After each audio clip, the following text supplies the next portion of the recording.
Coming up on Hoosier Sports Night, IU men's basketball gets it done against rival Purdue. We have all the details and their response against Penn State. And baseball bounces back and goes undefeated in the USA Baseball Round Robin. We'll give you the latest on their season. This is Hoosier Sports Night.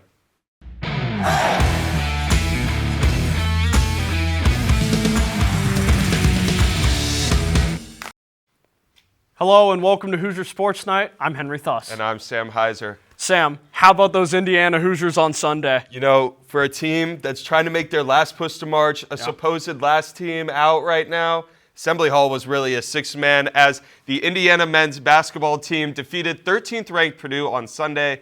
This snapped a four-game home losing streak for the Hoosiers.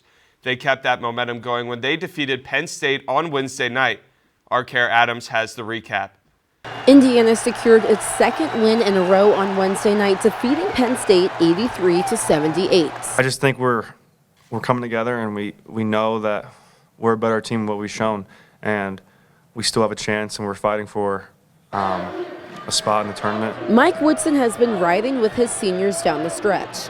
Trey Galloway, Anthony Leal, Luke Goody, and Umar Ballo combined for 52 of Indiana's 83 points. The seniors don't get another shot at this, so you know, they know what it's about. Anthony and Gallo have been with me the longest. Goody's had a good run at Illinois. Now he's with us. So Ballo's senior. Got to ride him, see where it leads us. Three-point shooting has plagued Indiana in the past, but the Hoosiers were 10 for 15 from behind the arc and finally got those threes to go in clutch time. I've been saying that shit for 3 years. You know, guys, have been getting good looks, but just hadn't knocked them down. And tonight, we made them. I mean, it was nice to see. So I hope that's a good sign, moving forward. And another good sign for the Hoosiers is the defensive intensity that carried them to tonight's win. I thought our defense was pretty solid, especially coming down the stretch. I mean, both teams were scoring at will. And like I told them at halftime, it's the team that's going to defend and rebound this half that's going to end up winning the game. And I thought coming down the stretch, we made the defensive stops that we needed. And for this team, this moment, man, they go fast, and for guys like Trey and Lil that have been here for 5 years, I know every single game means the world to them. And for me too, because this thing it go fast, and we have to take every game important, and we have to finish the season strong, not just for us, but for the fans, and I feel like they deserve that, and then we're pushing forward for that. Next up for the Hoosiers is a trip out west to take on Washington and Oregon to look to continue this win streak. From Assembly Hall, I'm Kara Adams, IUSTV Sports. The Hoosiers head out to Pacific Northwest to look to keep their NCAA tournament dreams alive with wins at Oregon and Washington. After a big win against number 8 Ohio State last week, the Hoosiers responded with a 73-65 loss on the road against Michigan State on Sunday. Indiana had 4 players in double figures, with Chloe Moore McNeil leading the way with 15 points.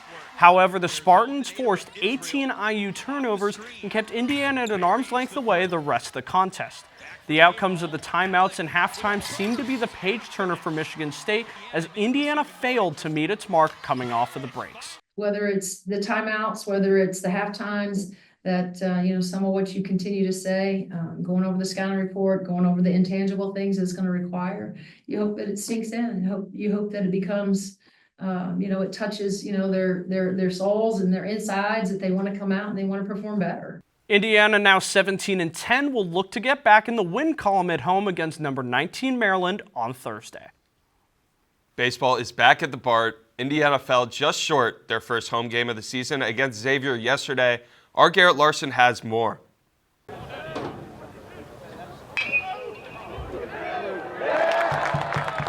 Fans packed the stands of Bart Kaufman Field, but it was not enough, as Indiana dropped their home opener to Xavier 8-4.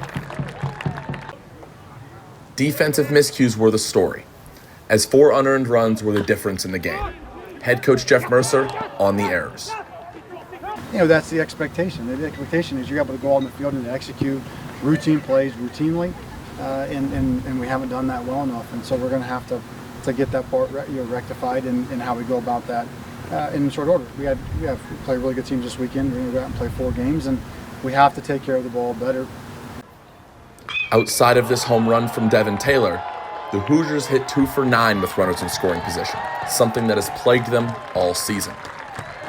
There's some pitch selection, there's some direction issues, and then there's also just some tough luck, and so you see both of those things in play there.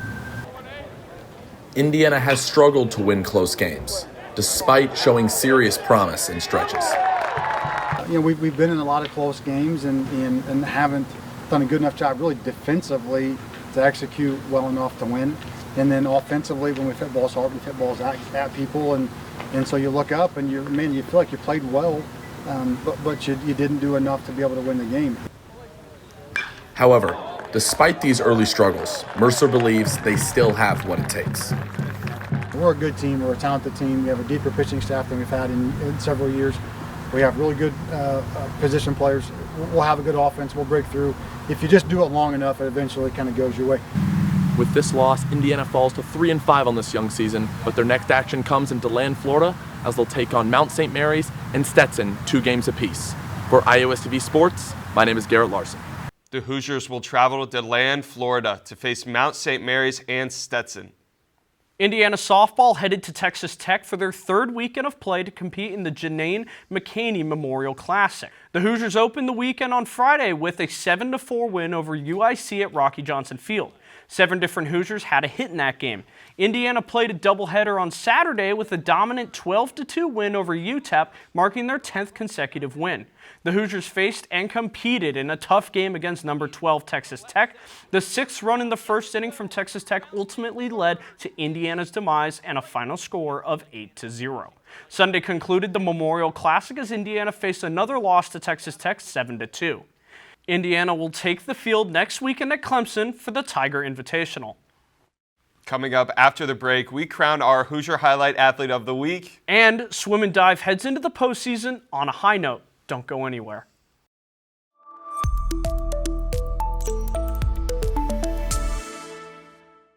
Welcome back to Hoosier Sports Night. Now joining us in studio for this week's Hoosier Highlight is our very own Casey Watkins. Casey? Thanks, guys. This week's Hoosier Highlight Athlete of the Week is senior Anna Peplowski of the women's swimming and diving team. This past week, Peplowski participated in the women's swimming and diving Big Ten Championships, where she medaled in all 3 of her individual events and won 6 medals overall. During the week, Peplowski also managed to break not 1, but 2 Big Ten records. On Wednesday, she tied the conference's 200 free standard, followed by a record time on Thursday in the 500-yard freestyle. At the end of the season, Peplowski will complete her collegiate career as an 8-time Big Ten champion and 21-time medalist. That's all for this week's Hoosier Highlight Athlete of the Week. Back to you guys. Indiana women's swim and dive had a successful outing this past week in the Big Ten Swimming and Diving Championships in Columbus, Ohio. Briarna Crawford's championship tie produced Indiana's 9th 200 breaststroke title in 10 years. The Hoosiers finished 2nd overall in the meet, but dominated the medal podium as they medaled in every event Saturday and led the league with 8 Big Ten titles and 18 medals. Senior Anna Peplowski and sophomore Miranda Grana led IU with 6 medals apiece. The women's team will get a short break before competing in the NCAA Championships mid-March. However, you can watch the men's team in action in the Big Ten Championships just this weekend. After surrendering their first loss of the season against Boise State, Indiana men's tennis hosted another out-of-conference opponent this past weekend. Our Caleb Robbins has more on the Sunday afternoon clash versus the Memphis Tigers. The Indiana men's tennis team was back at home this weekend after a short trip out west to Boise, Idaho. They continued their out-of-conference schedule by playing host to the Memphis Tigers. Playing consistent to their previous matches, the Hoosiers jumped out to an early 1-0 lead by securing the doubles point. After the quick break, it was clear Indiana was outmatched in the singles end of things, with Memphis winning at number 1, 2, 5, and 6 singles to hand Indiana their first home loss of the season. With sophomore Facundo Yunus sidelined with a stress fracture, Jip Van Assendelft has stepped into the role of number 1 singles. And although the last few matches have not gone entirely in his favor, early flashes against top-tier opponents could prove to be valuable as the Hoosiers move forward into the heart of the season. Now with a record of 9-2, the Indiana men's tennis team heads out west for the first West Coast trip of this young spring season. They would take on the UCLA Bruins in Pasadena, California on March 7th. For IUSTV Sports, I'm Caleb Robbins. The Hoosiers will rest up and head back to the court on March 7th as they head to Los Angeles to take on the UCLA Bruins. Indiana women's tennis opened their weekend on Friday with 2 dominant wins over Western Michigan University 4-1 and Chicago State University 7-0. The women won all but 2 of their singles matches. They did not do as well on doubles, losing 2 and tying 1. On Sunday, the Hoosiers traveled to West Lafayette to face off against rival Purdue. Senior Laura Schneider and sophomore Magdalena Swerchinska won their singles matches, and freshmen Shilene and Nicole Cifuentes were the only 2 to win their doubles matches. Indiana fell to Purdue 2-4, moving their record to 5-4 on the season. Next up for these Hoosiers, they host the University of Illinois Chicago at home next weekend.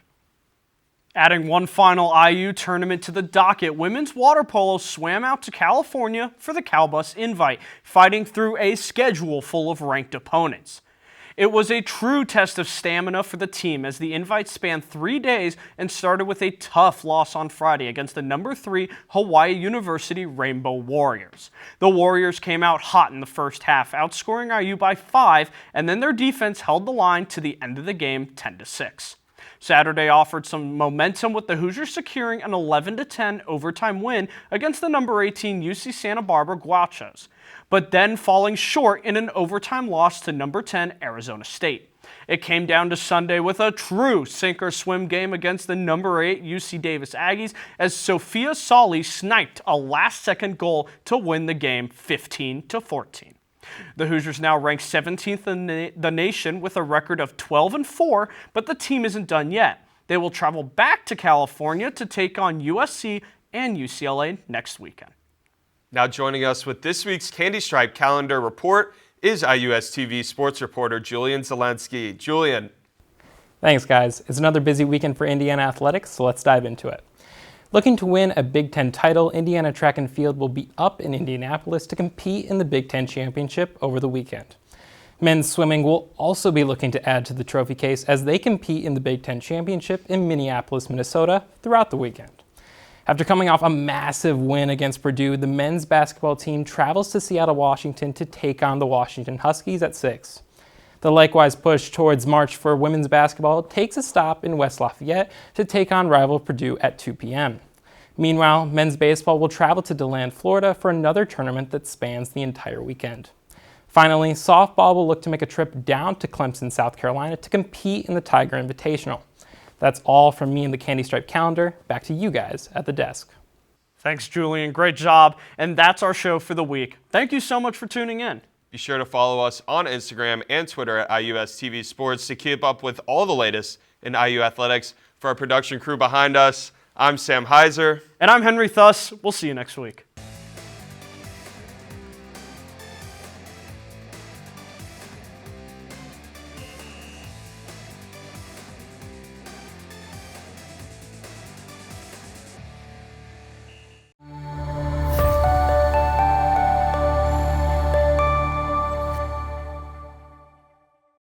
Thanks for watching IUSTV Sports. Be sure to subscribe at IUSTV and follow us on Instagram and X at IUSTV Sports.